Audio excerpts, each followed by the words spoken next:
తెలంగాణ భవన్లో బీఆర్ఎస్ నాయకురాలు తుల ఉమ్మ మాట్లాడుతున్నారు. లైవ్ దర్శిత. ఎక్కడ పెట్టిరో కూడా తెలియనటువంటి పరిస్థితి. ఒక పెద్ద మనిషి అయ్యా అరే మేము ఏం తప్పు చేసినాము, ఏదైనా ఉంటే ప్రొద్దున వచ్చి మాట్లాడవచ్చు కదా, ఈ రాత్రి ఎందుకు వచ్చిరనంటే ఏమే ఎక్కువ మాట్లాడుతున్నావు అని చెప్పేసి ఆ ముసలమ్మను గోడకేసి కొడితే తల పగిలింది. అంటే ఎంత దారుణం అంటే వాళ్ళ అరాచకాలు. ఆ మహిళలు వాళ్ళు చెప్తుంటే నాకు బాధేసింది. ఈ ఫోటోలు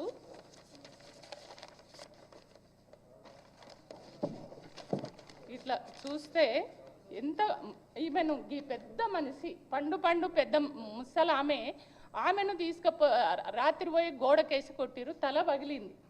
ఈమెను ఇగో చూడు కాలుకు ఎట్లా గాయమైందో, కాలు తొడ. అంటే వాళ్ళు ముట్టుకోరాని ప్లేసులల్లో, వాళ్ళకు చెప్పరాని ప్లేసులల్లో కూడా వాళ్ళు ముట్టుకొని ఆ రకంగా దారుణానికి ఒడిగట్టినటువంటి పరిస్థితి. ఇవాళ రేవంత్ రెడ్డి ఏదో తెలంగాణలో మంచి పరిపాలన చేస్తారని అనుకుంటే, మార్పుతోటి మా బతుకులలో వెలుగు నింపుతాడేమో అనుకుంటే ఏం చేసిండు? నిజాం కాలంలో రజాకారులు ఏ రకమైనటువంటి పరిస్థితుల్లో ఆడవాళ్ళు బట్టలు తీసి అట్లా విపరీతంగా వాళ్ళను వేధించిండ్రో కొట్టిండ్రో, అదే రోజు రజాకారుల రోజులు మళ్ళీ వాళ్ళ రేవంత్ రెడ్డి ఆ రోజుల్ని గుర్తు చేసే విధంగా వాళ్ళ ఆయన పరిపాలన ఉంది. కాబట్టి నేను ఒక్కటే రిక్వెస్ట్ చేస్తున్నా, తెలంగాణలో ఉన్నటువంటి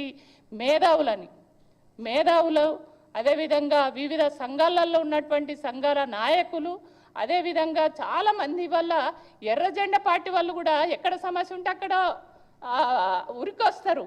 మరి ఏమైందో ఏమో నాకు అర్థం కాదు. వీళ్ళు పేదోళ్ళు కాదా? గిరిజనులు పేదోళ్ళు కదా?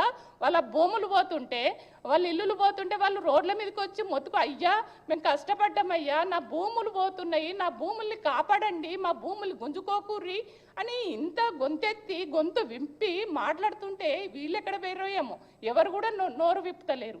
నేను ఒక్కటే రిక్వెస్ట్ చేస్తున్నా, పార్టీలకు అతీతంగా ఇవాళ అట్టడుగు వర్గ ప్రజలు బాధలో ఉన్నారు.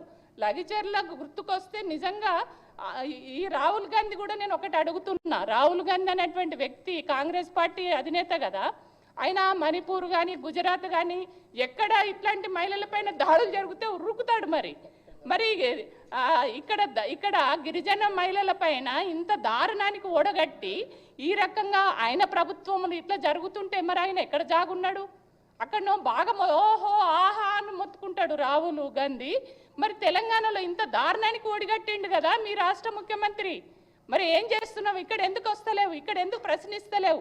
కాబట్టి నేను ఇక్కడ ఉన్నటువంటి తెలంగాణలో ఉన్నటువంటి మేధావులందరినీ కూడా, సంఘాల నాయకుల్ని, వివిధ పార్టీలలో ఉన్నటువంటి మహిళా సంఘ నాయకుల్ని అందరినీ కూడా ఖచ్చితంగా మేము బీఆర్ఎస్ పార్టీ పక్షాన మహిళల పక్షాన మహిళా విభాగం నుంచి ఖచ్చితంగా మేము ఆ మహిళలకు అండగా ఉంటాం. మనం అందరం కూడా ఐక్య కార్యాచరణ